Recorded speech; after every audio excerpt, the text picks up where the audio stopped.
നിങ്ങളുടെ favourite shows ഇനി ഒരിക്കലും മിസ്സാവില്ല. ഇപ്പോൾ C5 കാണും നിങ്ങളുടെ ഫേവറേറ്റ് ഷോസ് തികച്ചും സൗജന്യമായി. ഖാദർ,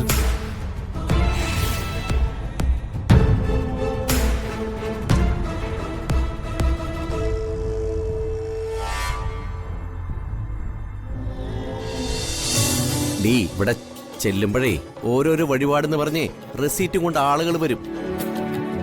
എല്ലാവർക്കും പണം മതിയല്ലോ, വെറുതെ എന്തിനൊരു ദുർച്ചെലവ് നമുക്ക്. എന്റെ പ്രകാശേട്ടാ, അങ്ങനെ ആരും വരില്ല. ഈ പൂജ കുടുംബത്തിന്റെ ഐശ്വര്യത്തിന് വേണ്ടിയാ. കുടുംബത്തിന്റെ ഐശ്വര്യത്തിന് വേണ്ടിയേ എനിക്ക് പ്രത്യേകിച്ച് ഒന്നും ചെയ്യാനില്ല. കുടുംബത്തിന്റെ ഐശ്വര്യത്തിന് വേണ്ടി നീ ഇനി ഒന്നും ചെയ്യണ്ട. കുറച്ചു നേരം വായടച്ച് മിണ്ടാതെ നല്ല മനസ്സോടെ അവിടെ വന്നൊന്ന് ഇരുന്ന് തന്നാ മതി. കുടുംബത്തിന് വല്ല അനുഗ്രഹവും കിട്ടിയാൽ അത് നീ അങ്ങ് എടുത്തോളണം. പ്രകാശേ, ധിക്കാരവും വൈരാഗ്യവും കാണിക്കേണ്ടത് ക്ഷേത്രാങ്കണത്തിലല്ല. വരുന്നുണ്ടോ നീ?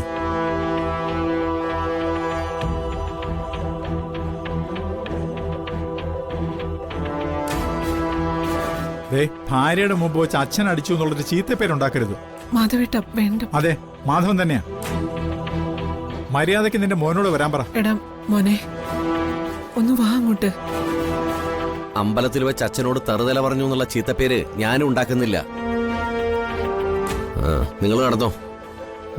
മാധവേട്ട, പോകാം. പിന്നെ ഞാനായിട്ട് നയ്യാ പൈസ ചെലവാക്കുന്നു നീ കരുതരുത്.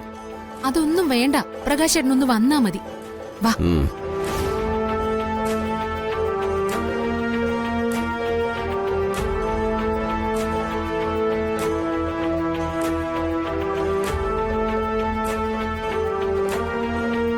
എന്റെ അവസ്ഥ ആർക്കും മനസ്സിലാവുന്നില്ല.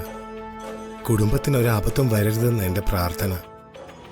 അതുകൊണ്ട് ആത്മാർത്ഥമായി ഈ പൂജയ്ക്ക് ഞാൻ പങ്കെടുക്കുന്നത്. പക്ഷെ ആരും എന്റെ അവസ്ഥ മനസ്സിലാക്കുന്നില്ല.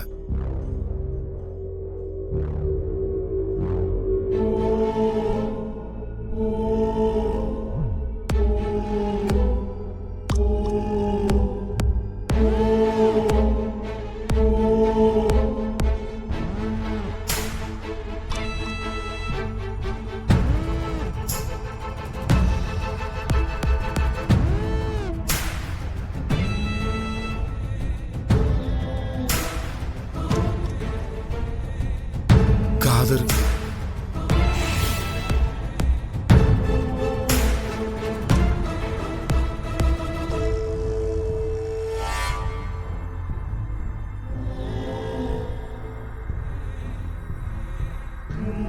ചേട്ടാ,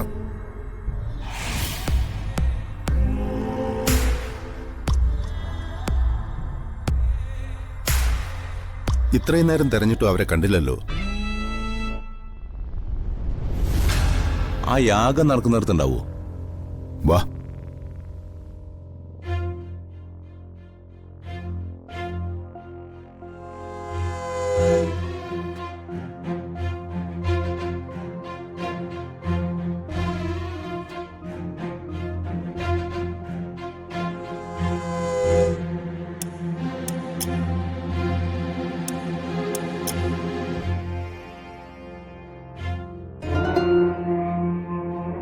വാ.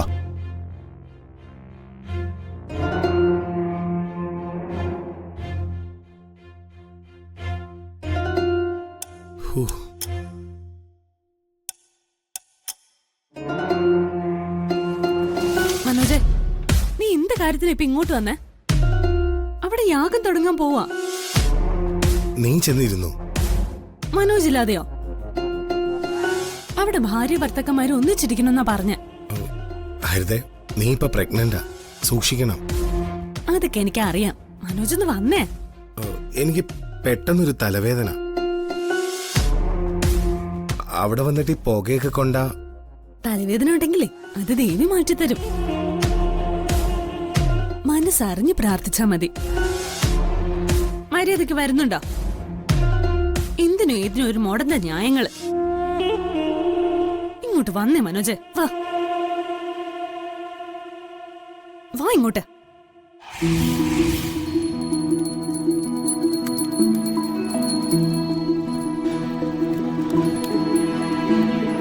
ആ,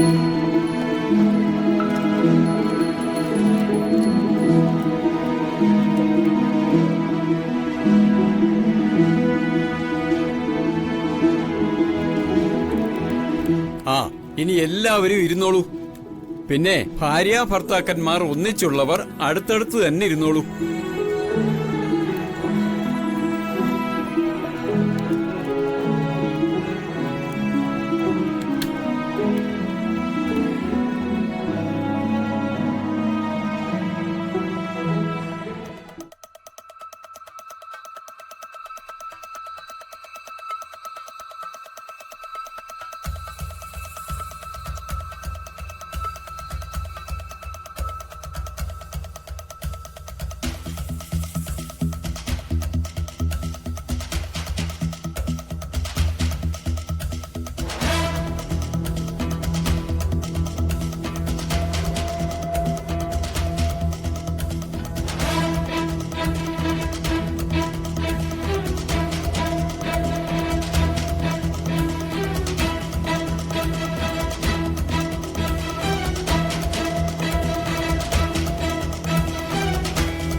ഡൗൺലോഡ് ചെയ്യൂ C5 ആപ്പ്. കാണൂ എല്ലാ എപ്പിസോഡുകളും സൗജന്യമായി.